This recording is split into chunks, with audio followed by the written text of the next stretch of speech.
Österreich hatte keine Kolonien? Oder etwa doch?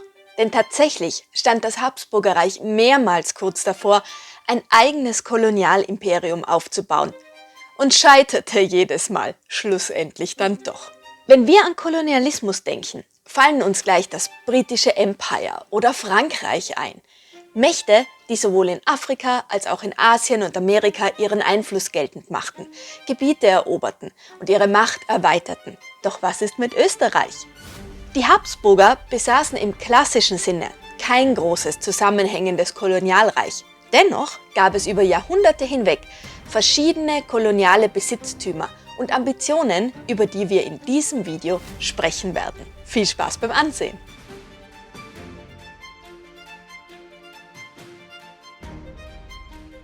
Das Erbe Karls V. Tatsächlich hatten die Habsburger bereits ein Weltreich, aber dann ging alles in die Brüche. Unter Kaiser Karl V. herrschten die Habsburger im 16. Jahrhundert über ein Weltreich, in dem die Sonne nie unterging. Von seinem Vater Philipp hatte er die österreichischen und burgundischen Gebiete geerbt und von seiner Mutter Johanna die spanisch-süditalienischen Gebiete. Wie es dazu kam, findet ihr in Videos über Karl V. und seine Eltern hier auf meinem Kanal. Außerdem war das nun ja jetzt die Zeit der Entdeckungsfahrten und die Habsburger verfügten auch über das sogenannte Spanische Kolonialreich mit Hauptaugenmerk auf Latein- und Südamerika. Karl V. kontrollierte die riesigen Gebiete der spanischen Konquistadoren in Mittel- und Südamerika sowie Teile Südostasiens, zum Beispiel die Philippinen, die dann nach seinem Sohn Philipp benannt wurden. Doch die Bezeichnung der spanischen Überseegebiete unter den Habsburgern als Kolonien ist aus historisch-rechtlicher Sicht ungenau, da diese Gebiete nicht als fremde Besitztümer, sondern als integrale Bestandteile der spanischen Krone betrachtet wurden. Deshalb bezeichnet man die spanisch-habsburgischen Überseebesitzungen eher als Vizekönigreiche oder Königreich der Krone von Kastilien. Was ist nun genau der Unterschied zu Kolonien? Naja, schauen wir uns mal den Begriff an. Als Kolonie, vom lateinischen colere, bebauen, Land bestellen, bezeichnete man in der Neuzeit ein auswärtiges abhängiges Gebiet eines Staates ohne eigene politische und wirtschaftliche Macht. Zum rechtlichen Status. Die amerikanischen Gebiete wurden nach der Eroberung, nach der Conquista, nicht als Kolonien, sondern als Königreiche in die Krone von Kastilien inkorporiert. Die Indios galten rechtlich als Vasallen des spanischen Königs, nicht als rechtlose Kolonialuntertanen. Gehen wir zur Verwaltung über. Die Verwaltung erfolgte nicht durch eine koloniale Handelskompanie, sondern durch Vizekönige, wie gesagt, die direkt den König in Spanien vertraten. Die Struktur ähnelte der Verwaltung europäischer Provinzen. Und dann haben wir noch den Faktor der religiösen Integration. Die Einbindung der indigenen Bevölkerung in die katholische Kirche und ihre Unterwerfung unter die spanische Krone war ein zentrales Ziel, das über bloße wirtschaftliche Ausbeutung, wie in späteren Kolonialreichen, hinausging. Das klingt jetzt alles nach sehr vielen kleinen Details. Aber das ist tatsächlich der Grund, warum Österreich offiziell keine Kolonien damals hatte. Trotzdem waren die Gebiete wirtschaftlich stark auf die Ausbeutung von Rohstoffen, wie etwa Gold und Silber, ausgerichtet, weshalb der Begriff Spanisches Kolonialreich in der Geschichtswissenschaft dennoch häufig verwendet wird. Doch das riesige Reich wurde schlussendlich auf die österreichische und die spanische Linie der Habsburger aufgeteilt. Die Überseegebiete verblieben bei der spanischen Linie der Habsburger bis zum Jahr 1700, als der letzte spanische Habsburger starb und der Spanische Erbfolgekrieg ausbrach. Wenn euch die Geschichte der spanischen Habsburger interessiert, verlinke ich euch in der Beschreibung das Video zur spanischen Linie. Und würde euch ein Video zum Spanischen Erbfolgekrieg interessieren? Schreibt es mir in die Kommentare. Zweitens. Die Handelskompanien im 18. Jahrhundert. Mit der Niederlage im Spanischen Erbfolgekrieg verloren die Habsburger nicht nur Spanien, sondern auch alle ihre Überseebesitzungen. Plötzlich waren sie nicht mehr weltweit vernetzt und hatten auch im Überseehandel nun deutliche Nachteile. Und jetzt wird's konkret. Österreich versuchte nun im 18. Jahrhundert aktiv am lukrativen Überseehandel teilzunehmen. Doch Großbritannien, Dänemark, Portugal, Spanien, Frankreich und die Niederlande waren ihnen weit voraus. Wenden wir uns jetzt zuerst einmal Asien zu. So gründete Kaiser Karl VI. 1722 die Kaiserliche Ostindische Kompanie in den österreichischen Niederlanden im heutigen Belgien. Diese unterhielt Stützpunkte in Indien und China und machte überraschend gute Gewinne. Doch auf Druck, vor allem durch England und die Niederlande, musste sie 1731 wieder aufgelöst werden. Man wollte keinen zusätzlichen Konkurrenten auf dem asiatischen Handelsparkett und die Briten stellten dafür ihre Unterzeichnung der pragmatischen Sanktion in Aussicht.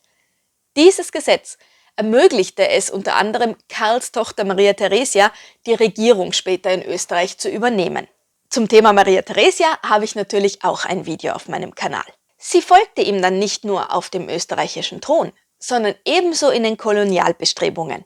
Maria Theresia gründete eine ostindische Handelskompanie in Triest, einem der wichtigsten Häfen der Habsburger. Ab 1776 fuhren ihre Schiffe unter der kaiserlichen Flagge Habsburg-Lothringens unter dem Kommando des Holländers William Bolt, der zuvor für die britische Ostindien-Kompanie tätig gewesen war. Zwischen 1778 und 1783 gab es einen kurzlebigen Versuch, die Nikobaren im Indischen Ozean als österreichische Kolonie zu etablieren. Obwohl Dänemark Ansprüche auf die Nikobaren erhoben hatte, erwarben die Schiffe der Triester Handelskompanie im Jahr 1778 von den Einheimischen einige Nikobareninseln und eine wurde sogar nach Maria Theresia dann benannt, Teresa. Und sie erklärten diese dann auch offiziell zu österreichischen Kronkolonien. An der indischen Malabarküste wurden neue Faktoreien errichtet. Doch schon 1785 mussten die österreichischen Besatzer unter dänischem Druck die Inseln wieder verlassen. Schauen wir nun nach Ostafrika. Im März 1777 erreichten die Schiffe der Handelskompanie die Delagoa-Bucht, heute Maputo-Bucht in Mosambik, an der Südostküste Afrikas und erwarben durch Verträge mit den lokalen Machthabern unter anderem das exklusive Vorverkaufsrecht für Elfenbein. Die Kolonie in Delagoa exportierte in der Folge jährlich ca. 75.000 Pfund Elfenbein. Eine kleine Befestigung mit 10 Mann wurde errichtet und zur österreichischen Kolonie erklärt, bevor die Schiffe in Richtung Indien weitersegelten. Doch schon 1781 ging die Bucht an Portugal verloren. Zum ersten Mal hatte Österreich echte Kolonien und verliert sie fast genauso schnell wieder. Im Jahr 1783 löste Maria Theresias Nachfolger Joseph II. Unter Druck der Seemächte und in Ermangelung einer zum Schutz der Kolonien nötigen, vergleichbaren eigenen Kriegsflotte die Triester Handelskompanie auf. Nikobaren und Delagoa-Bucht gingen verloren und somit endete die Kolonialpolitik der Habsburger im 18. Jahrhundert.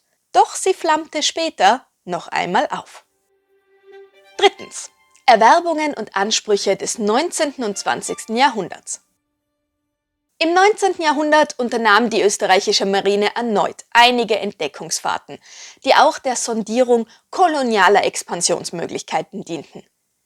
Im Jahr 1802 wird in Wien die Österreichisch-Westafrikanische Seehandelsgesellschaft gegründet. Ihr Ziel?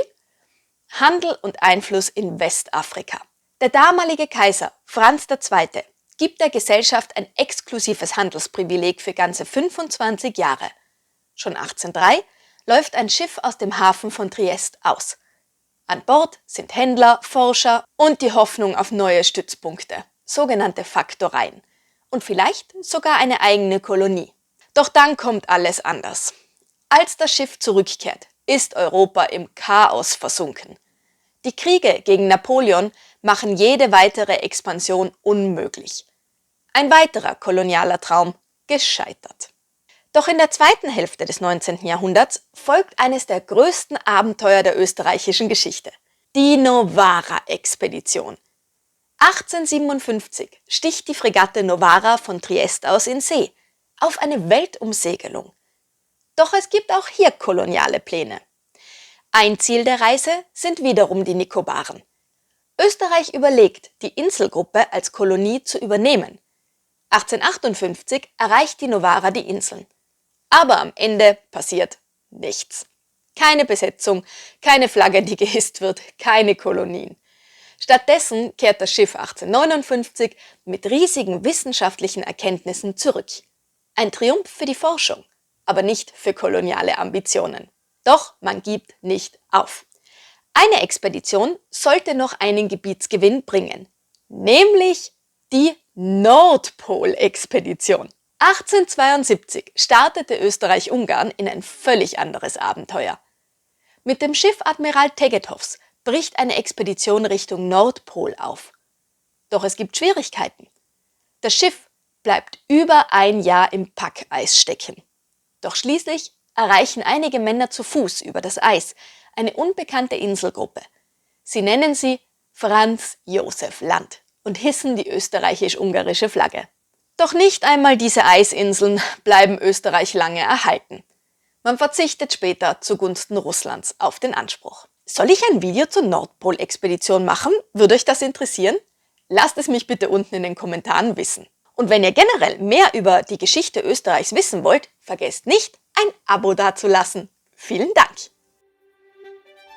Österreichs letzte Kolonialträume. In den 1870er Jahren scheint Österreich noch einmal kurz davor zu stehen, tatsächlich eine Kolonie zu erwerben. Der Geschäftsmann Gustav Freiherr von Overbeck hatte einen Plan. Er wollte Land im Nordosten der Insel Borneo für die Habsburger Monarchie sichern. Wien zeigte Interesse und schickte sogar ein Kriegsschiff, die Korvette Erzherzog Friedrich, zur Erkundung. Doch die Situation eskaliert. 1875 kommt es zu einem Gefecht mit Einheimischen an der Küste. Danach verliert Wien gleich das Interesse. In den folgenden Jahren schickt Österreich dann aber weiterhin Schiffe in alle Welt. 1884 erkundet die Korvette Helgoland Westafrika, ohne Land zu erwerben.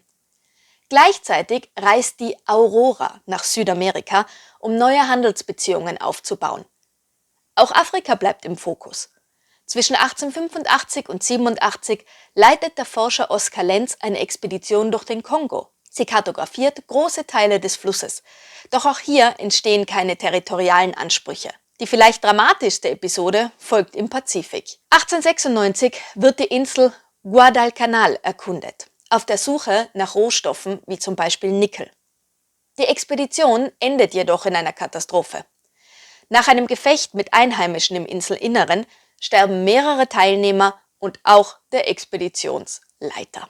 Ein letzter Versuch in China. Am Ende des Jahrhunderts richtet sich der Blick nach Ostasien. 1899 entsendet Österreich den Kreuzer Kaiserin Elisabeth nach China. Die Idee: einen eigenen Hafen pachten, ähnlich wie es das Deutsche Kaiserreich bereits getan hatte. Doch daraus wird nichts. Nach der Niederschlagung des Boxeraufstandes erhielt Österreich-Ungarn 1901 lediglich eine kleine Handelskonzession, ein Stadtviertel in Tianjin, die bis 1917 bestand. Ein bescheidener Erfolg und zugleich der letzte.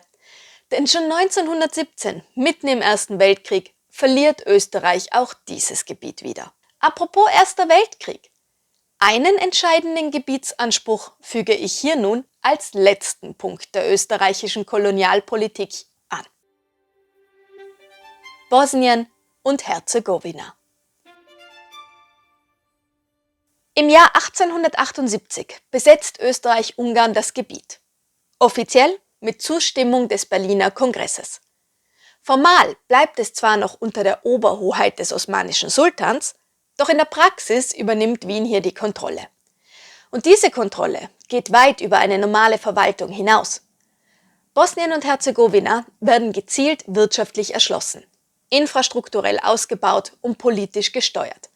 Ähnlich wie eine klassische Kolonie. Deshalb sprechen Historiker oft von einer sogenannten Binnenkolonie. 3 Jahrzehnte später folgt dann der nächste Schritt. 1908 wird das Gebiet offiziell annektiert und vollständig in die Monarchie eingegliedert. Doch auch danach bleibt seine Stellung besonders. Bosnien und Herzegowina gehören weder zu Österreich noch zu Ungarn. Stattdessen werden sie direkt vom gemeinsamen Finanzministerium der Doppelmonarchie verwaltet, als eine Art eigener Verwaltungsraum innerhalb des Reiches. Bosnien und Herzegowina sind damit das einzige Gebiet, in dem Österreich-Ungarn tatsächlich etwas umsetzt, das kolonialen Strukturen ähnelt, nur eben nicht in Übersee, sondern mitten in Europa. Doch mit dieser Aktion übernahmen die Habsburger ein Gebiet endgültig, das eigentlich dem Osmanischen Reich gehörte und vor allem ein Gebiet, in dem viele Serben lebten. Das Problem? Serbien sah sich als Schutzmacht aller Slawen, auch der Serben in Bosnien. Für Serbien war die Annexion eine Provokation und ein direkter Machtverlust im Ziel, einen südslawischen Staat zu errichten, zu dem auch Bosnien-Herzegowina gehören sollte. Die Beziehung zwischen Österreich-Ungarn und Serbien wird nach der Annexion extrem angespannt. Und durch die unterstützenden Mächte, Russland für die Serben und Deutschland für Österreich, wird dieser regionale Konflikt zu einem europäischen Risiko, das in der Folge zum Zünglein an der Waage für den Ausbruch des Ersten Weltkriegs wird.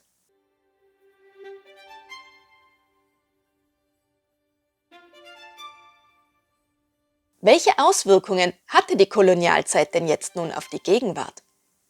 Zusammengefasst kann man sagen, Österreich war sehr wohl Teil des europäischen Kolonialismus. Nicht, weil es ein großes Kolonialreich hatte, sondern weil es immer wieder versucht hat, eines aufzubauen. Dass diese Versuche gescheitert sind, lag vor allem an der geopolitischen Lage und daran, dass andere Mächte einfach schneller und stärker waren. Aber nur weil Österreich keine dauerhaften Überseekolonien besaß, heißt das nicht, dass es außen vor war. Auch in Österreich profitierte man von kolonialen Strukturen. Waren aus den Kolonien, wie Kaffee, Zucker oder Gewürze, waren längst Teil des Alltags. Und nicht nur das. Diese Verbindungen haben auch das Denken geprägt. Vorstellungen von Europa als überlegen und andere Kulturen als unterlegen waren damals weit verbreitet. Auch hier. Deshalb ist klar, Österreich kann sich nicht einfach aus der Verantwortung ziehen, wie das heute oft gemacht wird. Ja, wir hatten ja gar keine Kolonien. Die Auswirkungen des Kolonialismus haben ganz Europa geprägt und machen auch vor Österreich nicht Halt. Was denkt ihr? Hätte Österreich überhaupt eine Chance gehabt, ein Kolonialreich aufzubauen? Oder war das von Anfang an zum Scheitern verurteilt? Schreibt mir eure Gedanken in die Kommentare. Und wenn euch das Video gefallen hat, vergesst nicht zu liken und zu hypen. Und dann sehen wir uns hoffentlich beim nächsten Video wieder.